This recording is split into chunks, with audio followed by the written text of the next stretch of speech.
चलता है गुरु जी का। इसी बात पे हम आज का सत्संग शुरू करते हैं। थैंक यू संगत जी, आप इतने सिंसियरली जुड़े हुए हैं और बस ये जो डीपेस्ट थॉट्स होते हैं, हमारे डीपेस्ट जो फीलिंग्स होती हैं, यही फीलिंग्स हैं जो हमारे एक्शंस को डिफाइन करते हैं। So thank you so much जुड़ने के लिए और शुक्राना तो गुरुजी ये सेवा इस सेवक को बख्शने के लिए। तो आज हम लोग पौड़ी नंबर 25 करेंगे। हम लास्ट टाइम हमने 24 तक किया था और हमने हर पौड़ी में हम कुछ एक्स्ट्रा सीखते जा रहे हैं और कुछ ऐसे कॉन्सेप्ट्स हैं जो हमको गुरु नानक देव जी बार बार दोहरा रहे हैं ताकि हमें उससे बिल्कुल ना भूलें। हम अपने डेली के जीवन में वापस कलयुग में वापस इस धरती से ना जुड़ जाएं। हमें बार बार समझाया जा रहा है भगवान के बारे। पूरा समझना भगवान को एक बिल्कुल ही असंभव सी बात है, लेकिन हमारे गुरु हमें जितना समझा रहे हैं हमें उतना तो समझना चाहिए। तो आज की पौड़ी जो पौड़ी नंबर 25 है उसको मैं पहले पढ़ देती हूँ और फिर हम जल्दी से व्याख्या करने की कोशिश करेंगे। पौड़ी नंबर 25। बहुता करम लिखिया ना जाए, वड्डा दाता तिल ना तमाए। केते मंगे जो दपार, केतियां गनत नहीं विचार। केते खप टुट्टे बेकार, केते लैले मुक्कर पाहे। केते मूरख खाई खाए, केतिया धूप भूख सद मार। ए भी दात तेरी दातार, बंद खलासी पाने होए। होर आख न सके कोए, जेको खाएक आखन पाए। ओ जाने जेतिया मुँह खाए, आपे जाने आपे दे। आखे से भी केई के, जिसनो बख्शे सिफत साला। नानक पातशाही पातशाह। तो जब हम ये ऐसे लाइंस पढ़ते हैं तो समझ में नहीं आता है, लेकिन उसमें इतनी डीप मीनिंग होती है और जो व्याख्या के बाद गुरुजी हमें समझा देंगे। तो इस पौड़ी में बहुत इम्पोर्टेंट एक मैसेज हमको जा रहा है और वो ये है कि हम जो मनुष्य हैं उनकी फितरत कैसी होती है और हम अपने आप को कितना महान कहलाना चाहते हैं। एक छोटी सी कोई अच्छाई कर देते हैं तो हम उसके बाद अपनी तारीफें पे तारीफें हम चाहते हैं कि हमारी पुल कोई बांध दे और हम महान बन जाएं। तो इस पौड़ी में हमें समझाया जा रहा है कि एक्चुअली में जो द ओनली गिवर, जो सिर्फ एक ही दातार है और वो हमारे प्रभु जी हैं। और वो कैसे, और वो उनकी जो दातें हैं वो अनगिनत हैं, वो हम कभी नहीं गिन सकते, कभी नहीं लिख सकते। और किस किस टाइप की दात, थोड़े से एग्जाम्पल्स गुरुजी हमको देख के समझा रहे हैं कि किस किस टाइप की गिफ्ट्स हमें भगवान देता है और जब हम वो गिफ्ट्स लेते हैं तो हमारी फितरत हमसे क्या करवाती है, हम मनुष्य कैसे होते हैं। ये इससे हमको ये एजुकेशन मिलती है कि हमें हमारी थिंकिंग कैसे चेंज होनी चाहिए। तो बहुता करम लिखिया ना जाए, वड्डा दाता तिल ना तमाए। बहुता करम लिखिया ना जाए। करम का मतलब है, ये एक पर्शियन वर्ड है, ये संस्कृत से नहीं लिया गया। ये करम का मतलब है ब्लेसिंग्स। इसका मतलब है जो कृपा होती है भगवान की, रहमत, बख्शीश। तो बहुता करम, भगवान बहुत करम करता है, बहुत बख्शीशें करता है हमारे ऊपर। इतनी बख्शीशें करता है, इतनी बख्शीशें करता है जो लिखिया ना जाए, जो कोई भी नहीं समझ सकता, ना लिख सकता है। वो इतनी उसकी बरसती हैं रहमतें हम पर। तो कितना बड़ा दाता है ईश्वर और कितना बड़ा बख्शिंद है और हमें बात बात पे माफ कर देता है। हम पापियों को, हम अपराधियों को, जो जिसकी सोच भी मैली है, जिसके कर्म भी मैले हैं, हमें बख्शीश, हमें बख्शिंद कर देता है, हमें माफ कर देता है। माफ कर करके हमें देता रहता है, कभी पनिशमेंट नहीं देता। हमें खाने के लिए फिर भी मिलता रहता है। हम रोज इतने पाप करते हैं, इतनी दातें मिलती रहती हैं, हम पापियों के लिए भी वो इतना सोचता नहीं, वो हमें देता रहता है। तो ये जो ईश्वर है हमारे, ये हमारे एक बहुत बड़े एक दया का सागर है। बहुत हमें माफ़ करते रहते हैं। और जगत गुरु श्री बाबा गुरु नानक देव जी यहाँ जिक्र कर रहे हैं कि ईश्वर की जो मूल होंद है वो दया पे खड़ी है। इसका मतलब क्या है कि जब भी हम धार्मिक बनने की कोशिश करते हैं या हमें ईश्वर प्राप्ति करनी होती है तो हमें दया अपने अंदर लानी चाहिए। तो हमें बिना दया के हम धर्म की प्राप्ति नहीं कर सकते। तो इसलिए कहते हैं कि धर्म प्राप्ति, ईश्वर प्राप्ति का जो मूल साधन है वो दया है, क्योंकि ईश्वर कितना दयालु है उससे हमें कुछ थोड़ा सा सीखना चाहिए कि कितना दयालु है, इतना देता रहता है और उसका जिक्र तक नहीं करता। तो जो दयालु है वो ही दया के सागर के पास खड़े रहेंगे, ये हमें याद रखना चाहिए। तो उस ईश्वर की जिसकी बहुत बहुत रहमत है हम पे, कितनी रहमत है वो तो हम लिख नहीं सकते, जो हमारे पकड़ में कभी नहीं आ सकती। तो वो बहुत बड़ा दाता है, पहाड़ों जितना देता है, समुंदर जितना देता है अपने जीव को जीने के लिए, लेकिन बिल्कुल जिक्र तक नहीं करता। बहुता करम लिखिया ना जाए, वड्डा दाता तिल ना तमाए। वो इतना बड़ा दाता है और तिल ना तमाए। एक माउंटेन्स जितना देता है, पहाड़ों जितना देता है, समुंदर जितना देता है, और एक तिल के बराबर भी ना तमाए। तमाए का मतलब उसे कोई आस नहीं है, वो जिक्र तक नहीं करता कि उसने कितना दिया है। तो और ऑन द अदर एंड हम अपने आप को देख लेते हैं, हम क्या चीज़ है। हम एक भलाई कर दें इस दुनिया में बस, और हमें अंदर से एक्सपेक्टेशन हो जाती है कि इसलिए हमने भलाई करी तो हम 1000 बार उसका जिक्र करते हैं, अपने आप को महान साबित करने की कोशिश करते हैं। हमें एक्सपेक्टेशन होती है कि हमारी भलाई का एक रिटर्न भलाई से आएगा। अगर भलाई से नहीं आया तो किसी पदार्थ से आएगा, पैसे से आएगा, या फिर और कुछ भी नहीं आया तो एटलीस्ट हमें सुपीरियर माना जाएगा। वो जो लेने वाला है एटलीस्ट वो आभारी हो जाएगा हमारा, हमें अपने आप को नीचा हमसे दिखाएगा। तो हमारी जो एक्सपेक्टेशन है ना, ये हमें दात देने नहीं देती, क्योंकि दात का मतलब क्या है उसका मतलब समझाया जा रहा है इस पावन पवित्र पौड़ी में। दात का मतलब वो जो दे दिया और हमारे हाथों से छूट गया मतलब भूल गए हमें अपने completely we have given it off from our mental level, our emotional level, our physical level. हमने उसको छोड़ दिया, हमने दे दिया, उसे दात कहा जाता है। लेकिन हम दात से जब हम देते हैं तो हम चिमुड़ जाते हैं, हम चिपक जाते हैं, उसका जिक्र 1000 बार करते हैं, उससे एक्सपेक्टेशन करते हैं। वो दात हमें लाखों बार याद आती है कि हमने उसके साथ ऐसे किया, हमने उसके साथ ऐसे किया। तो वो दात देना नहीं होता, वो एक व्यापार है। वो हम तो व्यापारी हैं। मनुष्य सिर्फ व्यापार करता है।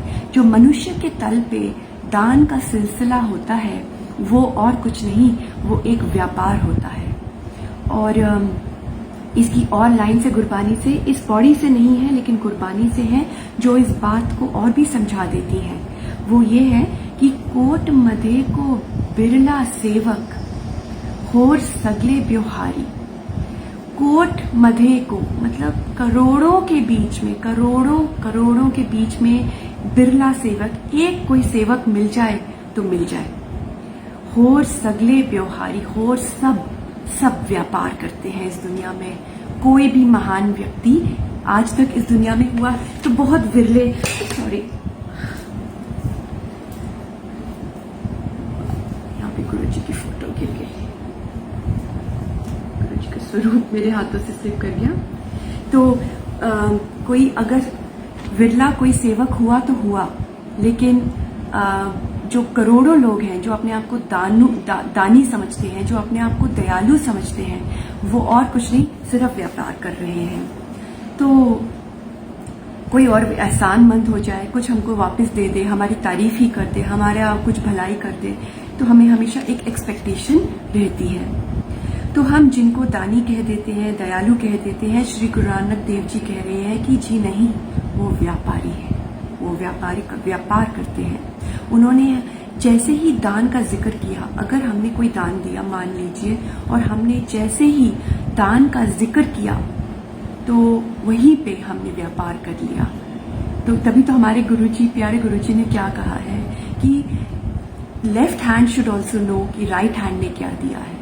हमारे बाएं हाथ को भी नहीं पता चलना चाहिए कि हमारे दाएं हाथ से क्या दान हुआ है। चुपचाप रहना चाहिए, इसका जिक्र कभी नहीं करना चाहिए। तो ये हमें एक सीख मिलती है।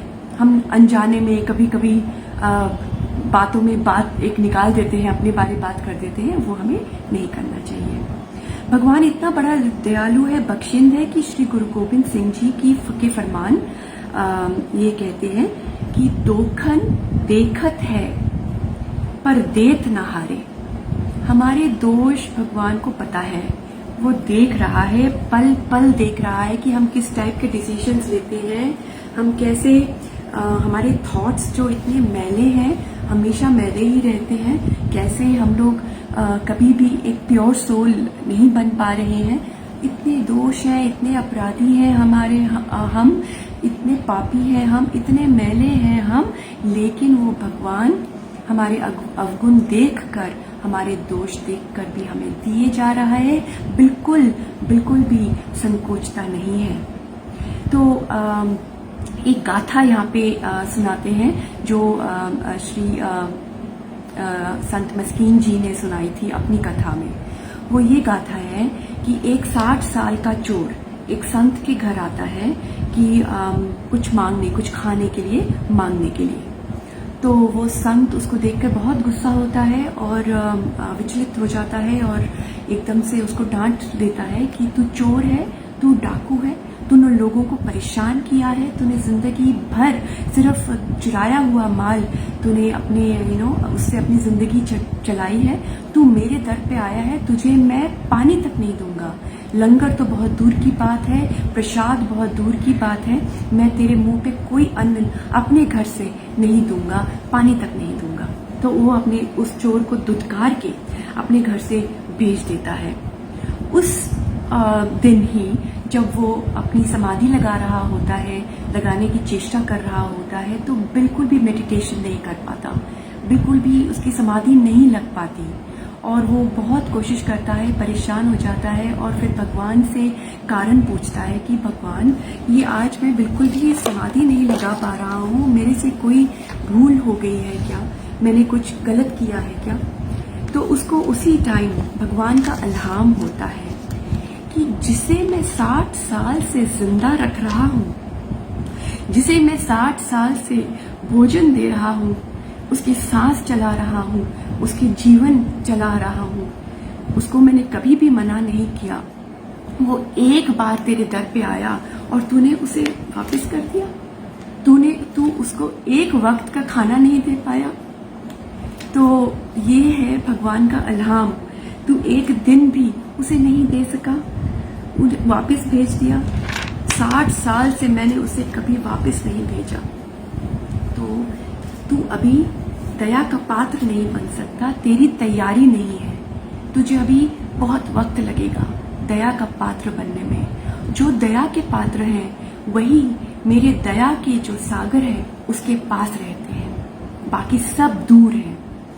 तो ये था भगवान का इल्हाम। इससे हमें कितना कुछ सीखने के लिए मिलता है, क्योंकि जैसे ही हम किसी में कोई वीकनेस देख लेते हैं, जैसे ही कोई दोष हमें किसी में दिख जाए सही, हम तो उसके पीछे पड़ जाते हैं, हम तो बिल्कुल उससे दूरी मनाना चाहते हैं, उससे हम अपना कोई नाता मेंटेन नहीं करना चाहते, अपने सारे संबंध तोड़ना चाहते हैं और कुछ भी नहीं देना चाहते, हम तो बहुत ज़्यादा संकोच कर लेते हैं। तो हमें उस टाइम ये याद करना चाहिए कि ठीक है, उसकी संगति शायद ठीक नहीं, लेकिन उसको भगवान ने संभाला हुआ है, तो एक लिमिट तक ही हम उसको दुत्कार सकते हैं, हम उसको दुत्कार नहीं सकते।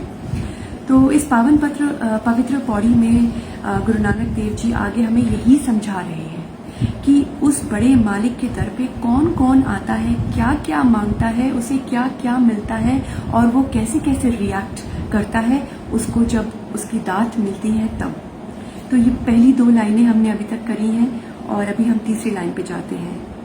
कहते मंगे जोद अपार, कितने तेरे दर पे आते हैं भगवान और अब जोज अपार अपनी एक योद्धा अपना एक बल मांगते हैं तुझसे मैदानी जंग में जीतने के लिए। कोई भी टाइप की जंग हो, हमें जीतना है, हमें बल चाहिए, चाहे शारीरिक बल हो या मानसिक बल हो, इमोशनल बल हो। हम बल मांगते हैं भगवान से, जीत मांगते हैं, अपनी कामयाबी, अपनी फतेह मांगते हैं भगवान से। तो ये भगवान से हम हमेशा प्रार्थना करते रहते हैं। केतियां गणत नहीं विचार, ये चौथी पंक्ति है कि कितने तेरे दर पे अभी फिलहाल right now at this moment मांग रहे हैं। कोई गणत नहीं है उसका कोई लिखा जोखा नहीं हो सकता, उसको हम नहीं गिनती कर सकते, क्योंकि इंसान तो भगवान से मांगता ही रहता है और तरह तरह की दातें मांगता है, जबकि भगवान ने तो अपनी तरफ से हर दात इंसान को दी हुई है। तेरे दर पे जितने खड़े हैं उनकी कोई गिनती नहीं, ना विचार हम कर सकते हैं, और वो मांगे जा रहे हैं। अगली पंक्ति, केते खप टूटे वेकार।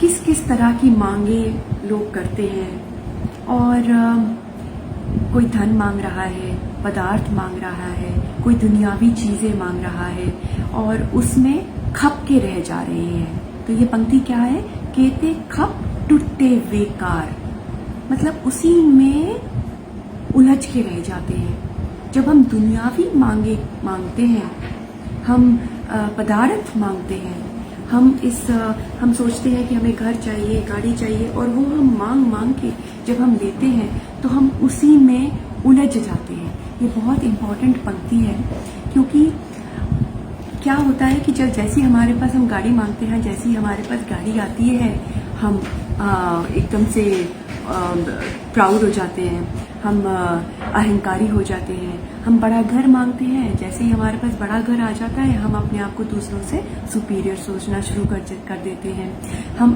और भी अहंकारी हो जाते हैं। और इस दुनिया में देखा गया है कि जितने ज़्यादा पदार्थ, जितनी ज़्यादा दुनियावी चीज़ें, जितनी ज़्यादा धन लोगों के पास होता है, वो उतने ही अत्यंत दर्जे के दुराचारी भी बने हैं। आज तक ये देखा गया है। तो और प्रभु की दी हुई दातें, जैसे एक सुंदर काया हमें मिली है, हमें हेल्दी बॉडी मिली है, आरोग्य काया मिली है। हम धन मांगते हैं, ये मांगते हैं, लेकिन ऑलरेडी हमें एक बॉडी मिली है, हमें आरोग्य काया मिली है, हमें आंखें मिली है, हमें एक रहने के लिए परिवार मिला है, हमें थोड़ा बहुत धन मिला ही है। वो तो हम कभी सेटिस्फाइड नहीं होंगे कि हमें धन कितना मिला है, हमें खाने के लिए रोज मिलता है, लेकिन हम उसका कभी भी उसके बारे में नहीं सोच के हम हमेशा ये सोचते हैं कि हमें क्या नहीं मिला, और उसके लिए हम हमेशा खपते रह जाते हैं। इस तरह अपने शरीर को, हम अपने समय को और अपने ज़मीर को भी गवा देते हैं। तो हम अपने जो मिली हैं चीज़ें, जो दातें हमें ऑलरेडी ईश्वर ने दी हैं, उन्हें हम खपा देते हैं, वेस्ट कर देते हैं। We do not utilize them properly. Exactly, Shruti aunty भी जैसे कह रही है, we take them for granted, so that is not correct. तो अनगिनत वो हैं जिन्होंने दातें मांगी, लेकिन दातों को अपना जीवन बसर करने की वजह, उनको अपने जीवन बसर करने का वसीला समझना ना समझ के विकारों के लिए इस्तेमाल करते हैं और उसी में खप गए, उसी में अपने जीवन गवा देते हैं। नेक्स्ट पंक्ति, केते लय लय मुक कर पाए। सब नाशुक्रे हैं हम, क्योंकि तरह तरह की दातें पाने के बावजूद हम गिला शिकवा करते रहते हैं। प्रभु, तूने हमें क्या दिया? हमारे पास ये नहीं है, हमारे पास ये नहीं है, लेकिन जो है उसका हम शुक्र गुजार नहीं करते। ये बहुत हमारे लिए बड़ी सीख है, क्योंकि हम जितने मर्जी अच्छे हो जाए, हम फिर भी हमें कुछ ना कुछ एक वीक पॉइंट अपने में मिल ही जाता है कि हमें भगवान ने ये नहीं दिया, और हम उसका गिला शिकवा करना शुरू कर देते हैं। We always look at the glass half empty rather than what is already with us. तो एक कहानी है जिसमें एक सज्जन थे, जिसे उन्होंने एक सौदा करना था, और उस सौदे में उन्होंने मुनाफा कमाया 6 लाख तक, और 6 लाख का मुनाफा कमाया तो सही, लेकिन उसके बाद वो रोना शुरू कर दिया। वो रोने लग गए और कहने लग गए कि घाटा हो गया, घाटा हो गया, घाटा हो गया। वो रो रो के ऐसे बोलने लग गए। उनके मित्र जो पास बैठे थे वो भी अफसोस मनाने लग गए कि बहुत अफसोस हुआ ये सुनकर कि आपको घाटा हुआ, भगवान आप पे दया करे, बहुत घाटा हुआ। लेकिन उसी टाइम उनकी पत्नी आती है और वो कहती है कि जी नहीं, इनका घाटा नहीं हुआ, इनका हुआ तो मुनाफा ही है, लेकिन इनकी उम्मीद के जितना मुनाफा नहीं हुआ। इनको उम्मीद थी कि ये जो सौदा करने वाले हैं इस डील से उनको 10 लाख का सौदा मिनिमम होगा, लेकिन 10 लाख का सौदा, 10 लाख का मुनाफा होगा, लेकिन 10 लाख का मुनाफा ना होके उन्हें सिर्फ 6 लाख का मुनाफा हो गया। इसलिए वो रो रहे हैं कि घाटा हो गया, घाटा हो गया। तो इस किस्म के जो नाशुक्रे इंसान हैं, कहते हैं अकॉर्डिंग टू गुरबानी कि वो इस धरती का सबसे बड़ा बोझ है। इस धरती को पहाड़, समुंदर, हवा, पेड़ पौधे, पंछी, हम इंसान भी उतना बोझ नहीं लगते जितना वो नाशुक्रे इंसान बोझ लगते हैं, जो ले लेके फिर भी कंप्लेंट करते रहते हैं। उनका जो एंटायर एटीट्यूड होता है वो फिर भी नेगेटिव होता है। वो कभी भी शुक्राना नहीं करते उन्हें जो भी मिला है। तो और कहते हैं कि जो नाशुक्रे होते हैं, जो अनग्रेटफुल बीइंग्स होते हैं, उनकी जो नज़र होती है वो बहुत ख़राब होती है। जब हम कहते हैं ना कि नज़र लग गई, तो ये और कोई नहीं, ये उनसे बचने के लिए हम नज़र का टीका लगाते हैं या कुछ भी, जो बिल्कुल ही अनग्रेटफुल लोग होते हैं, उनकी नज़र बहुत ख़राब होती है। बट संगत जी, डोंट मिसअंडरस्टैंड, मैं ये नहीं कह रही कि नज़र का टीका लगाना चाहिए, that is not what Gurbani says, it was just an example. But ये ज़रूर ये गुरबानी में है कि ये जो अनग्रेटफुल लोग हैं, यही धरती पे सबसे बड़ा भार है और इनकी नज़र बिल्कुल ठीक नहीं होती। तो जो गिले करते हैं वो हर जगह गिले करते हैं, वो संसार में भी गिले करते हैं और अपने घर के अंदर भी गिले करते हैं। उनके घर में भी कोई उनसे अच्छा कर दे, उनकी सेवा कर दे, फिर भी वो उनसे मानसिक मंडल के में भी कभी उनका शुक्राना नहीं करते। तो ये अगली पंक्ति में हमको लेके जाते हैं कि कहते मूर्ख खाई खाए। तो फिर हम मूर्ख ही हुए, हम बहुत बड़े मूर्ख हैं कि हम खाते रहते हैं, कंज्यूम करते रहते हैं, हंडाते रहते हैं। हमें कभी भी याद नहीं आता कि ये जो देने वाला है, जो हम यूज़ कर रहे हैं, जो एक चीज़ है, जो पदार्थ है, जो खाना है, जो हवा है, जो नेचर है, हमारी आंखें हैं जो देख कर इंजॉय करती हैं, तो जो ये देने वाला है, ये गिफ्ट्स जो ये दाते हैं, वो कौन है? उसका शुक्रगुजार कभी नहीं करते। हमारी जो कल्पना है उसी से वो भगवान निकल चुके हैं, क्योंकि हमें कोई रुचि ही नहीं है कि ये कहाँ से आया। हमें बस इसमें रुचि है कि उसके जो यूज़ होती है, जो उसका हम इस्तेमाल करते हैं, कंज्यूम करते हैं, उसमें कितना प्लेजर है, लेकिन कहाँ से आया ना हमें रुचि है सोचने की, ना हम सोचते हैं और ना अपने ख्याल में कभी ये लाते हैं। तो ये हम कभी भूल के भी उस देने वाले को याद नहीं करते, कभी शुक्राना नहीं करते। उस देने वाले ने हमें कितना कुछ दिया है। That is why it's very very very critical, very important to be grateful always with every breath. इससे इस पौड़ी को पढ़ के एक अलग ही दुनिया का एहसास होता है, जहाँ पे हम सोचते हैं कि हम ग्रेटफुल हैं, we are doing the right thing, we are thanking God, but we are not thanking God enough. We have to thank God with every breath. तो अगली जो पंक्ति है, केतियां दुख भूख सरमार, ये भी दात तेरी दातार। This is the most important line probably I could say, कि ये बहुत ही अद्वितीय पंक्तियां हैं। तो यहाँ पे गुरु नानक देव जी फरमा रहे हैं कि जो भूख और दुख की मार में जी रहे हैं, वो ये ना समझें कि वो भगवान का गुस्सा है, उनका प्रकोप है। जी नहीं, वो खुदा की, वो प्रभु की अनगिनत दातों में से एक दात है। और वो फिर समझा भी रहे हैं कि वो दात कैसे हुई। जब हमें इतनी सफरिंग मिलती है, हम भूख से कभी अगर हम मरते हैं इंसान, तब हम सोचते हैं कि भगवान हमसे गुस्सा है, लेकिन ऐसा नहीं है। This is because according to Guru Nanak Dev ji, वो ये कह रहे हैं कि ये भगवान का श्राप नहीं है। वो भगवान का श्राप नहीं मानते दुख को। एक्चुअली लोगों में कई बार एहसास की कमी होती है, उनमें एक महसूस करने की, एक सेंसिटिविटी की कमी हो जाती है। तो वो क्या होता है, सुखों में वो सब भुला देते हैं। They become insensitive, they don't realize कि वो सो जाते हैं। सुख में जब आता है तो इंसान सो जाता है। उसकी वृद्धि को जगाने के लिए कभी कभी एक दुख का धमाका जरूरी होता है। जैसे एक बॉम्ब होता है, वो जमीन पे जोर से मारना पड़ता है उसकी शक्ति बाहर निकालने के लिए। वो जब फटता है तो उसकी शक्ति बाहर निकलती है। Just an example. वैसे ही कई बार एक सोते हुए मनुष्य को उसकी अपनी अंदरूनी अच्छाई, अंदरूनी जो एक शक्ति है, वो निकालने के लिए बहुत जरूरी हो जाता है उसको दुख के दिन देखना, दुख एंड सफरिंग। उससे क्या होता है, जो दुख हमें भगवान के पास लेके जाता है, वो सुख हमें भगवान के पास कभी नहीं लेके जा सकता। तो उसकी शक्ति बाहर आती है दुख वाले दिनों में, सफरिंग वाले दिनों में।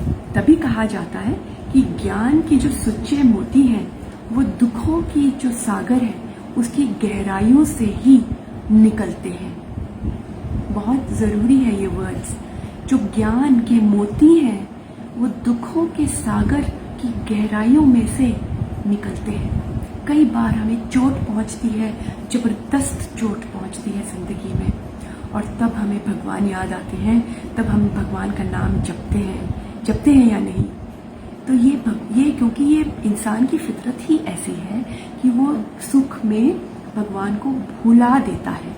उसको जगाने के लिए ये बम का गोला जरूरी होता है। इसीलिए गुरु नानक देव जी इसे दात समझ रहे हैं, क्योंकि इस दात से इंसान सही रास्ते पे चलना शुरू कर देता है और गलत रास्ते को छोड़ देता है।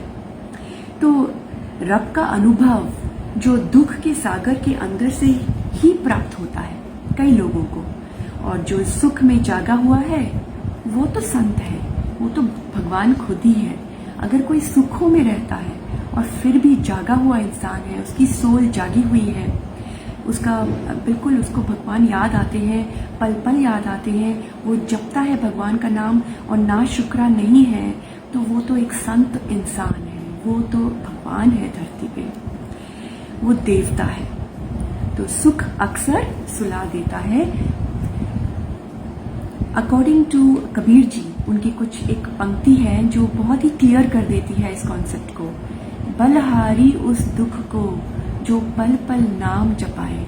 ये तो सेल्फ एक्सप्लेनेटरी है कि उस दुख को प्रणाम है जो भगवान के पास मुझे लेके जाता है। सो एनी रास्ता any route which takes you closer to God, how can that be a real suffering? It's not a real suffering. That is a gift from God to wake us up. अगली पंक्ति, बंद खलासी भाणे होए। बंद खलासी जो बंधन है हमारे, विकारों के बंधन, ये जो धरती से हमें प्यार है, जो हमें पदार्थों से प्यार है, उसके जो बंधन है वो हमें खलासी मतलब उसको तोड़ना। बंद खलासी पाणे होए, वो भगवान के रजा में रहकर ही हो सकता है। तो तेरी रजा में रहकर ही तेरे भाणे से बंधन टूटते हैं। बंद खलासी मुक्ति प्राप्त होती है, अवगुणों की जंजीर टूटती है, जन्म और मरण के बंधन टूटते हैं। इसका मतलब क्या है कि ये जब हम बहुत ज़्यादा हमारे में आस रहती है, एक्सपेक्टेशन रहती है, एक कामना रहती है, देन हम लोग भगवान के जो एक हुक्म है जिसके बारे हम पहले व्याख्या हम सुन चुके हैं गुरु जी से, तो वो जो हुक्म है उसके अंदर फिर हम नहीं रहते। तो हम हुक्म के बाहर जाने की कोशिश कर रहे होते हैं, क्योंकि भगवान ने हमें जहाँ रखा है, जिस स्टेट में रखा है, जिस अवस्था में रखा है, जिस स्थिति में रखा है, हमें उसी को एक्सेप्ट करना है, उसी के लिए थैंकफुल होना है और ग्रेटफुल होना है। और तभी हम बोल पाएंगे कि हम भगवान के हुक्म के दायरे के अंदर रहने की कोशिश कर रहे हैं। हमें भगवान का भाना, जो भी भगवान की मर्जी है, जो भगवान ने हमें दिया है, हम उसमें खुश हैं। तो जब हम ये कर पाएंगे तब हम इस बंधन से मुक्त होंगे, जीवन मरण के बंधन से मुक्त होंगे। इस अवगुणों की जो जंजीरें हमारे ऊपर लपटी हुई हैं, मैल चढ़ी हुई है, वो साफ होगी और हम मुक्त होंगे। अगली पंक्ति, होर आँख न सके कोई। अगर कोई ये कहता है कि ये नहीं, और कोई साधन है मुक्ति प्राप्त करने के लिए, और ये वसीला नहीं, बहुत सारे ऐसे प्रोसेस हैं जिससे मुक्ति प्राप्त हो सकती है, और भगवान की ग्रेस नहीं, हमें ये प्रोसेस फॉलो करना है मुक्ति प्राप्त करने के लिए, तो वो बिल्कुल भी सही नहीं बोलेगा। वो बहुत बड़ा मूर्ख होगा, वो बहुत बड़ा नादान होगा। Because there is no other way of getting liberated from the cycle of birth and death, from our own bad qualities, from our own avgun, except by the will of God, except by the grace of God. अगर भगवान की मर्जी हुई, अगर हम भगवान के हुक्म के अनुसार चले, तो भगवान अपनी ग्रेस जब हमारे ऊपर डालता है, उसी से हमारे बंधन टूट सकते हैं, और कोई प्रोसेस है ही नहीं। तो जे को खायक आखन पाए, गुरु नानक देव जी कहते हैं कि खायक मतलब मूर्ख, नादान, कि जो अगर ये इंसिस्ट करेगा कि और कोई तरीका है मुक्ति प्राप्त करने का, तो वो एक बहुत बड़ा नादान होगा, बहुत बड़ा मूर्ख होगा। So there is no other way of getting liberated from the cycle of birth and death. There is only one way and only one way which is God's grace. और वो हमें कैसे प्राप्त होगी? वो हम भगवान के हुक्म के अंदर जब रहेंगे, हम ना शुक्रे नहीं होंगे, शुक्राना करेंगे, ग्रेटफुल होंगे, भगवान का नाम लेंगे, उसकी सिफत सलाह करेंगे, तब हमें प्राप्त होगी, और उसकी रजा में रहेंगे तब। अगली पंक्ति, ओ जाने जेतिया मुँह खाए। तो ये जो मूर्ख होगा, जो ये कहेगा कि भगवान जो cycle of birth and death है, जो मोक्ष है, उसकी प्राप्ति इस प्रोसेस से भी हो सकती है, वो इतना बड़ा मूर्ख होगा कि ओ जाने जेतिया मुँह खाए। वही जानेगा कि वो कितना बड़ा मूर्ख है, और कोई जान भी नहीं सकता जब वो मुँह की खाएगा। तो इसका मतलब है कि जब उसे खुद ही पता चल जाएगा कि वो कितना बड़ा मूर्ख हुआ है, जिसने लोगों को गलत लीड किया होगा, तो वो शर्मसार बहुत होगा एक दिन। अगली पंक्ति, आपे जाने आपे दे। ये कहते हैं कि भगवान आपे ही जानता है, वो आप ही जानता है और आप ही देता है। हमें पता होता है जब हम जन्म लेते हैं कि हमें क्या क्या चीज़ों की ज़रूरत होती है, सब कुछ मिलता है हमें वो, क्योंकि भगवान जानता है किसकी झोली में क्या डालना है और कितना डालना है। जो आप पे जाने आप पे दे। सो वो सब कुछ जानता है कि वो क्या दे रहा है, किसको दे रहा है और कितना दे रहा है, अकॉर्डिंग टू एवरीवन्स वर्थ। ये संत मस्कीन जी समझा रहे हैं, जो मैं आपके सामने ये पंक्ति दोहरा देती हूँ कि भगवान कहते हैं अकॉर्डिंग टू समबडीज वर्थ उसको देता है, उसकी झोली के अनुसार उसकी झोली में वो डालता है। और हमें ये क्या डालता है, हमें ये मिसअंडरस्टैंड नहीं करना चाहिए कि बड़ा एसेट है या फिजिकल वेल्थ है या घर है या गाड़ी, उसकी बात नहीं हो रही है। जो भी डालना है मानसिक तौर पे, मेंटल तौर पे, इमोशनल तौर पे, वो जो भी डालता है वो भगवान जानता है किसको क्या डालना है, और वो डालता है उसकी झोली में। एक ईरानी सूफी शायर हुए हैं, और उनकी कुछ पंक्तियां हैं जो बिल्कुल मेल खाती हैं जो गुरबानी कह रही है, वो मैं दोहरा देती हूँ आपके सामने। किस्मत किया हर एक को अकसाम अगल से, जो शख्स के जिस चीज के काबिल नजर आया, बुलबुल को दिया नाला तो परवाने को जलना, गम हमको दिया सबसे जो मुश्किल नजर आया। ये बहुत गहरी लाइंस हैं संगत जी, और इसमें बहुत स्पष्ट, बहुत क्लियरली बताया गया है कि भगवान ने सबको अपनी अपनी किस्मत दी है और उसकी झोली के अकॉर्डिंग, उसकी वर्थ के अकॉर्डिंग उसको जो डालना है उसकी झोली में वो आप ही डालता है, आप ही देता रहता है।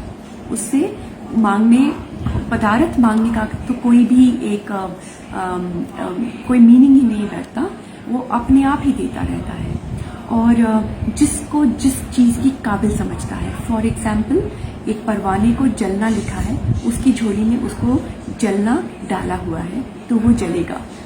तो और गम हमको दिया सबसे जो मुश्किल नजर आया, और इंसान जिनको गम देना है उनको वो गम देता है एज अ दात, एज अ गिफ्ट, और उस गम के गहराइयों से निकलती है पोएट्रीज, निकलती है क्रिएटिविटी, निकलती है पेंटिंग्स, निकलती है बहुत कुछ। बहुत एक आर्टिस्टिक जो लोग होते हैं वो यूजुअली गम की जो एक महत्व होता है वो समझते हैं, क्योंकि उससे उनका जो एक क्रिएटिव साइड है वो निकलता है और भगवान के भी वो पास और चले जाते हैं। तो गम को महसूस करने के लिए एहसास का मादा चाहिए, और इसी एहसास का मादा जो जाग जाता है दुख से, उससे साहित्य, संगीत, चित्रकारी की कला का एक बर्थ होता है, वो सब जाग जाते हैं। तो सबकी अपनी अपनी किस्मत जो भगवान ने लिखी है, कभी किसी को कंपेयर हमें करना ही नहीं चाहिए। We are all special, we are all unique. हमको हमारी झोली में भगवान ने वही डाला तो जो हमारी capability, not in this birth, but हमारी कैपेबिलिटी होगी जो हमारे समझ में भी नहीं है, जो भगवान के समझ में है। हमारी वर्थ के अकॉर्डिंग हमको भगवान देता है। परमात्मा भी उसी हृदय से प्रकट हुआ, इसीलिए जिसके हृदय में बहुत दुख की गहराइयां आई, इसलिए दुख प्रभु की दात है, उसका गुस्सा नहीं। आंखें से भी केई के 15वीं लाइन पंक्ति, कोई ऐसे भी बोल रहा है कि तू सब जानता है और सब पहचानता है कि किसके साथ क्या चल रहा है और उसको आगे क्या देना है। अगली पंक्ति जो बहुत जरूरी है, जिसनु बख्शे सिफत सालाह, नानक पात साही पात सा। ये आखिरी दो पंक्तियां बहुत मीनिंगफुल हैं और सबसे प्यारी दात के बारे बात कर रहे हैं कि सबसे प्यारी, सबसे ऊंची दात भगवान की क्या है और क्या हो सकती है। जिसको तूने नाम की बख्शीश दे दी, जिसको तूने सिफत सालाह करने की इजाजत दे दी, दात दे दी, उसकी झोली में डाल दिया, जिसको तूने अपना चिंतन दे दिया, जिसको तूने अपनी याद दे दी, वो मानो सबसे ऊंचे स्थान पे है, वो मानो बादशाहों का बादशाह बन गया। ये बहुत बड़ी बात है और ये भी भगवान को, ये भी we should not take it for granted. जब हम सत्संग में बैठ रहे हैं, भगवान की सिफत सलाह चल रही है और हम अच्छी बातें कर रहे हैं, तो ये जो सत्संग माना जाता है ना, इसीलिए सबसे ऊंचा दरगाह माना जाता है। इसीलिए गुरु जी ने ये जो प्रथा शुरू करवाई और हम मेंटेन अभी करना चाह रहे हैं, हम करते हैं, इसीलिए करते हैं क्योंकि ये जो स्थान है जहाँ पे हम प्रभु के गुण गाते हैं, ये सबसे ऊंचा स्थान है। ये बहुत बड़ा एक दात, एक गिफ्ट हमें गुरु जी दे के गए हैं। ये बहुत बड़ी गिफ्ट है and we should not take it for granted. अगर हमें जाने के लिए मिल रहा है सत्संग, और उसमें हमें समझना चाहिए कि ये कितनी बड़ी एक गिफ्ट हमें मिली है। हमें सिफत सालाह करने की इजाजत मिली है भगवान से, हमें नाम जपने की इजाजत भगवान से मिली है, क्योंकि ये हर किसी को ये गिफ्ट नहीं मिलती। आप जितना मर्जी समझा लें, जिनको ये गिफ्ट नहीं मिली वो भगवान का नाम कभी नहीं ले सकते। आप उनको बैठ के दिनों दिन, महीनों महीनों, सालों साल समझा लें, लेकिन ये जो समझना होता है और समझाना होता है, ये भगवान और इंसान के बीच में ही होता है। तो जिसको भगवान अपनी चिंतन दे दे, अपनी याद दे दे, और अलग अलग झोलियों में जो मर्जी डाल दे, हर किसी के अलग अलग यूनिक गिफ्ट्स हैं, लेकिन जिसकी झोली में उसने सिफत सलाह डाल दी, भगवान की बातें डाल दी, भगवान का चिंतन, उसको याद करना, उसका जपना डाल दिया, जो सिर्फ भगवान की ग्रेस से ही मिल सकता है संगत जी, वो बादशाह, वो सबसे बड़ा गिफ्टेड इंसान है भगवान के दर पे। तो संगत जी, ये थी आज की व्याख्या। सॉरी, मैं बहुत सारे भूल चूक शायद बीच में करती होंगी, लेकिन मैं ट्राई करती हूँ कि जितना हो सके वो मैसेज पहुँचे। खैर, मैं कौन होती हूँ ट्राई करने वाली, गुरुजी ही ब्लेस करते हैं, तो ये सत्संग चलता है। गुरुजी की ब्लेसिंग के बिना ना आप सुन पाएंगे, ना मैं बोल पाऊंगी, ना हमारे में कोई शक्ति है, ना कोई समझ, ना कोई नॉलेज, ना कोई इन्फॉर्मेशन। तो ये हमें गुरुजी ही समझा रहे हैं। तो रोम रोम से गुरुजी का शुक्राना कि हमें ऐसा एक जिंदगी की राह में डाला जहां हम सब मिल सकते हैं और भगवान की बातें कर सकते हैं। So we are really very very blessed sangat ji, and thank you so much.